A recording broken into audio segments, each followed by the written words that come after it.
ద్వారకా నగరం సముద్రంలో ఎలా మునిగిపోయింది? శ్రీకృష్ణుడు దాన్ని ఎందుకు ఆపలేదో తెలుసా? సముద్ర గర్భాన మహాద్భుతం. కృష్ణుడు నడయాడిన ద్వారకా నగరం విశేషాలు ఇవే. ద్వాపర యుగంలో శ్రీకృష్ణుడు నడయాడిన ద్వారకా నగరం ఆయన నిర్యాణం తరువాత సముద్ర గర్భంలో కలిసిపోయింది. అయితే ఇవన్నీ ఒట్టి నమ్మకాలే అని కొట్టిపారేసే నాస్తికవాదులకు ఆర్కియాలజిస్టులు పరిశోధించి చెప్పిన నిజాలు చెంపపెట్టు లాంటివి. ద్వారకాలో మహాప్రళయం సంభవించినప్పుడు అసలేం జరిగింది? ఇప్పటికి సముద్ర గర్భాన ద్వారకా చెక్కు చెదరకుండా ఉందా అనే విషయాలు తెలుసుకోవాలంటే ఈ కథనం పూర్తిగా చదవండి. మోక్షధామం. హిందువులు అతి పవిత్రంగా భావించే సప్తమోక్షధామాల్లో ద్వారకా కూడా ఒకటి. ద్వారక అంటే అనేక మోక్ష ద్వారాలు కలది అని అర్థం. వేదవ్యాసుడు రాసిన మహాభారత కావ్యంలో ద్వారకా నగరాన్ని ద్వారపతిగా పేర్కొన్నారు. ఈ నగరం గుజరాత్లోని పశ్చిమ తీరంలో సముద్ర తీరాన ఉంది. పురాణాల ప్రకారం అప్పట్లో ద్వారక శ్రీకృష్ణుడు మధురలో కంసుడిని సంహరించాడు. దీంతో మగధరాజైన జరాసంధుడు మధురపై అనేక దండయాత్రలు చేశాడు. దీంతో శ్రీకృష్ణుడు తనతో ఉన్న యాదవులను ద్వారకాకు తరలించాడు. అనంతరం సముద్ర గర్భంలోని దీవుల సమూహాలన్నీ కలిసి అద్భుతమైన ద్వారకా నగరాన్ని నిర్మించారు. అప్పట్లో ద్వారకా నగరం సంయుక్త రాజ్య సమాహారంగా ఉండేదని పురాణాలు చెబుతున్నాయి. సుందర నగరం. గోమతీ నదీ తీరంలో కట్టిన సుందరం నగరం ద్వారక అందమైన కట్టడాలతోనే కాదు, ప్రకృతి సోయగాలతో కూడా స్వర్గాన్ని తలపించేది.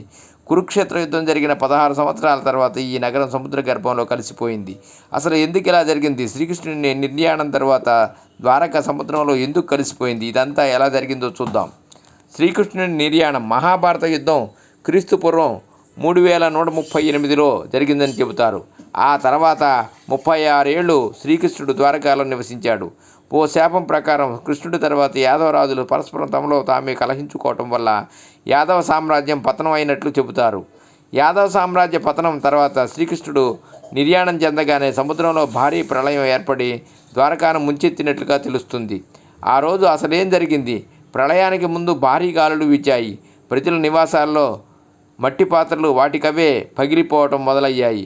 భారీ విపత్తుకు ఇవి సంకేతాలని భావించిన శ్రీకృష్ణుడు అర్జునుడిని ద్వారకాకు పిలిపించి ద్వారకా సముద్రంలో మునిగిపోనున్నదని ద్వారకా ప్రజలను సురక్షిత ప్రాంతానికి తరలించాలని సూచించాడు.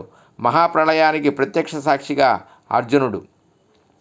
అర్జునుడు ద్వారకా ప్రజలను సంపదను వాహనాల్లోకి ఎక్కించి సురక్షిత ప్రాంతానికి తరలించారు. వారంతా అలా నగరాన్ని దాటగానే ఉగ్రరూపం దాల్చిన సముద్రుడు ఉవ్వెత్తున ఎగిసిపడుతూ క్షణాల్లో ద్వారకా నగరాన్ని ముంచెత్తాడు. ఇదంతా ద్వారకా ప్రజలు అర్జునుడు కళ్ళ ముందే జరిగింది. ఇది నిజమేనా? పరిశోధనలు ఏమంటున్నాయి? ద్వారకాపురి క్రీస్తు పూర్వం 1443లో సాగర గర్భంలో మునిగిపోయినట్టు చరిత్రకారులు చెబుతున్నారు. 1983-86లో గుజరాత్ సముద్ర తీరంలో జరిగిన ఓ పరిశోధనలో ఆసక్తికరమైన విషయాలు బయటపడ్డాయి.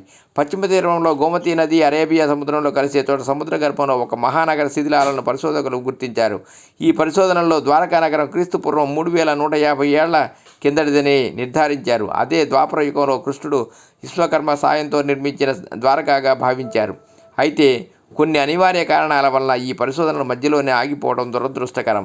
ఏది ఏమైనా ఓ మహోన్నత నగరం సముద్రం అడుగున ఇప్పటికీ చెక్కు చెదరకుండా ఉండటం నిజంగా అద్భుతం కదూ. పురావస్తు అధికారులు సముద్ర గర్భం నుంచి వెలికి తీసిన ద్వారకా నగరం కట్టడాలను ద్వారకాను చూడటానికి వెళ్లే యాత్రికుల సందర్శనార్థం అందుబాటులో ఉంచారు. కృష్ణుడు నడయాడిన ద్వారకాను దర్శించుకోవడం పూర్వజన్మ సుకృతం. జీవితంలో ఒక్కసారైనా తప్పకుండా దర్శించాల్సిన క్షేత్రం ద్వారక. జయ శ్రీకృష్ణ. సర్వే జనా సుఖినో భవంతు. ఓం నమః శివాయ.